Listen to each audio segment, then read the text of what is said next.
I thank the speaker very much. I rise this morning to engage in a limited but hopefully important discussion about America's history and to encourage my colleagues for collaboration. It is in reference to H.R. 40, the Commission to Study Slavery and Develop Reparation Proposals. I stand on the perspective of how important it is for us to engage in dialogue. We're hearing across America that Americans are frightened about the discussion of our differences. This land was first held by the indigenous people, Native Americans. Every other group came to America.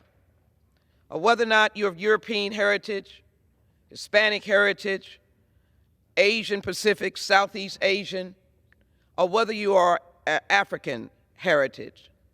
As a descendant of enslaved Africans, we are the only group that came as slaves to this country and held in bondage for over 200 years. Now, you have not seen African Americans refuse their patriotism, refuse to serve. We have served in every war since the Revolutionary War.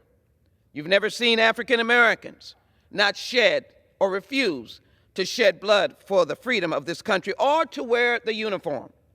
You've not seen us shy away from serving as firefighters and law enforcement, teachers, business persons, social justice leaders such as Dr. King, John Lewis, and yes, Malcolm X. You've not seen us as women, Rosa Parks, Sojourner Truth, Harriet Tubman, Coretta Scott King, stand away from the fight. We have embraced freedom, justice, and equality. You did not see us attack this most solid and somber institution, sacred, on January 6, 2021. We were not the masses that were trying to undermine democracy. In fact, in this last election, I stood on the premise of defending democracy, and I take no back seat to my love of this nation. And so I ask my colleagues, why do you in any way doubt the value and importance of H.R. 40? The purpose is to acknowledge the fundamental injustice and inhumanity of slavery in the United States and to establish a commission to study and consider a national apology and proposal for reparations for the institution of slavery. It was based on the premise of racism. There was, in fact, no compensation, no life insurance, no salaries, and slaves were born, they lived and died in slavery, never seeing freedom. They worked from sunup and beyond, and they worked until they fell dead in the fields. They built this nation. They built the United States Capitol. They built the White House. They, in fact, created an economic engine by making cotton king, and they created an economic engine by this transatlantic slave trade.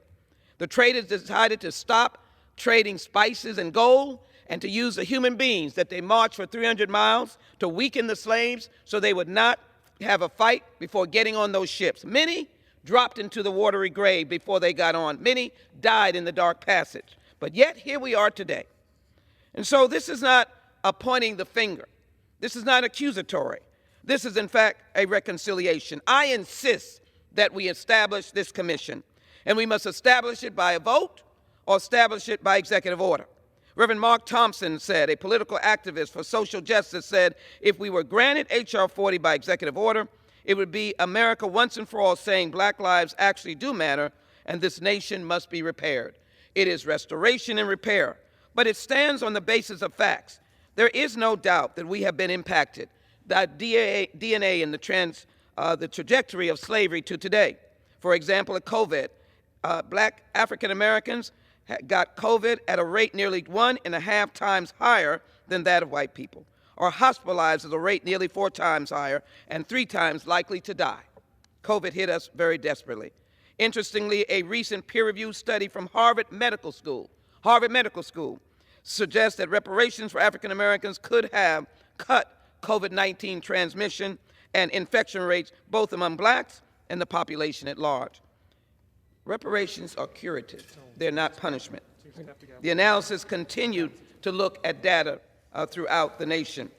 And so as we move in this lame duck session, it is important that we come together for reconciliation, restoration, and provide the commission to study slavery and to develop reparation proposals. I thank my colleagues for their support, and I believe together we make America strong, America free, and America just, and America equal. With that, I yield back my time.